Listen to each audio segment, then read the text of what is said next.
বিভিন্ন জায়গা থেকে, বিভিন্ন জেলা থেকে দিকে দিকে মানুষজন আসেন। শিয়ালদা স্টেশন চত্বরের সামনে ছবি দেখছেন। শিয়ালদা স্টেশনে বিজেপি কর্মী সমর্থকরা এসে পৌঁছেছেন। উত্তরবঙ্গ থেকে শিয়ালদায় দলে দলে বিজেপি কর্মী সমর্থকরা। আরো বিস্তারিত জানবো, অভিজিৎ চন্দ্র রয়েছে, সরাসরি চলে যাবো অভিজিতের কাছে। অভিজিৎ, যে ছবি দেখছি বিভিন্ন জেলা থেকে বিজেপির কর্মী সমর্থকরা তারা আসতে শুরু করে দিয়েছেন শিয়ালদা স্টেশন চত্বরের সামনে, এই মুহূর্তে কি ছবি?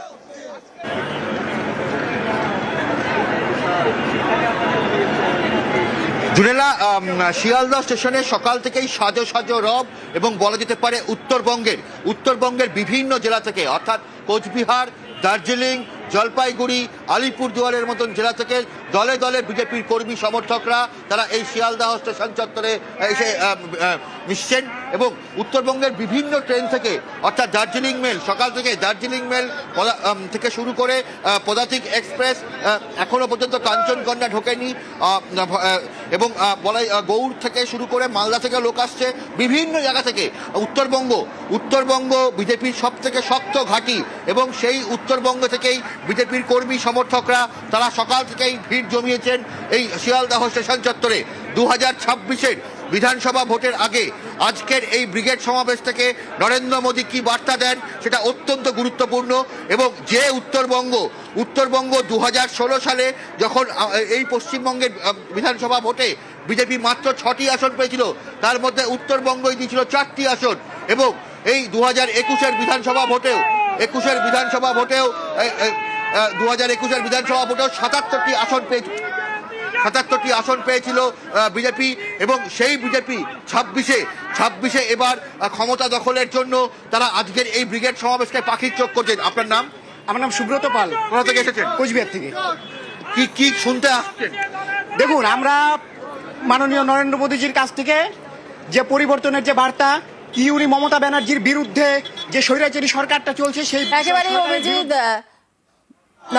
প্রধানমন্ত্রী নরেন্দ্র মোদী কি বার্তা দেন সেই শোনার জন্যই দিকে দিকে বিভিন্ন জায়গা থেকে, বিভিন্ন জেলা থেকে ইতিমধ্যেই বিজেপির কর্মী সমর্থকরা আসতে শুরু করে দিয়েছেন। আর দক্ষিণেশ্বরের মন্দিরের আদলেই কিন্তু তৈরি হয়েছে মঞ্চ, তুলে ধরা হচ্ছে বাংলার ঐতিহ্য এবং সংস্কৃতিকে।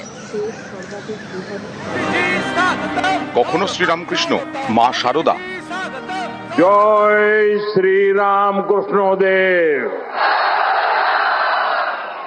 জয় মা শারদা। সিঙ্গুরের এই পবিত্র ভূমিকে আমার প্রণাম। आज सुबह मैं मां कामाख्या की धरती पर था और अब यहाँ बाबा तारकेश्वर की धरती पर आप जनता जनार्दन के दर्शन करने के लिए आया हूं। কখনো কালী, দুর্গা, जय मां काली, जय मां दुर्गा। এবার মোদির মঞ্চে দক্ষিণেশ্বর।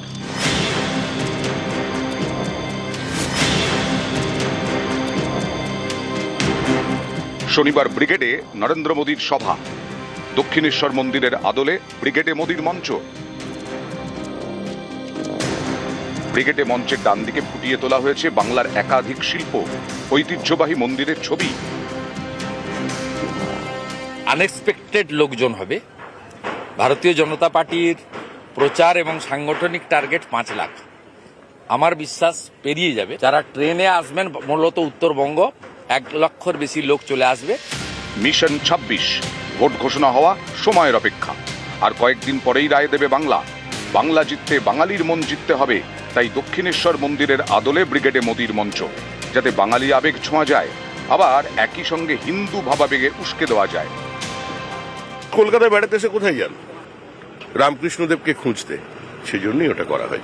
বিবেকানন্দ বলে গেছে কালী পাঁঠা খাবে, আমরা ওই লাইনে। দিন পুজোর প্যান্ডেল নাকি? তোরা একটা রাজনৈতিক দলের সভা, জেনে রেখে দিন। মমতা বন্দ্যোপাধ্যায় অন্তরে শ্রদ্ধা দিয়ে দক্ষিণেশ্বরের টিকিট কাউন্টার 2 দশক আগে করে দিয়েছেন দক্ষিণেশ্বর মন্দিরের আদলে। এইসব চমক দিয়ে কিছু হবে না। রাম থেকে শিফট করছেন, আমরাও নিশ্চয়ই ভগবান রামকে শ্রদ্ধা করি, কিন্তু এখানে জয় মা দুর্গা, জয় মা কালীও বলতে হবে। দেখতে পাচ্ছি আজকে সেই পথে বিজেপি আসছে। আর আমরা এটাও বলে রাখছি, ভোটের ফল বেরোবার পর এই বিজেপির এই লোকেদের জয় বাংলা বলিয়েই আমরা ছাড়বো। মাননীয় নরেন্দ্র মোদীজি বেলুড় মঠে রাত্রি যাপন করেছেন, এর থেকে কি বাংলা সংস্কৃতিকে নিয়ে কি বলছেন? বাংলা ভাষাকে ক্লাসিক্যাল ল্যাঙ্গুয়েজের মর্যাদা দিয়েছেন, এসব কেন বলতে হবে? কেন এ চক্করে আমরা ঢুকবো বলুন তো? যে লোকটা এই পার্টিটা তৈরি করেছে তার নাম ধুতি পাঞ্জাবি পরা বাঙালি ডক্টর শ্যামাপ্রসাদ মুখার্জি। নিউজ 18 বাংলা।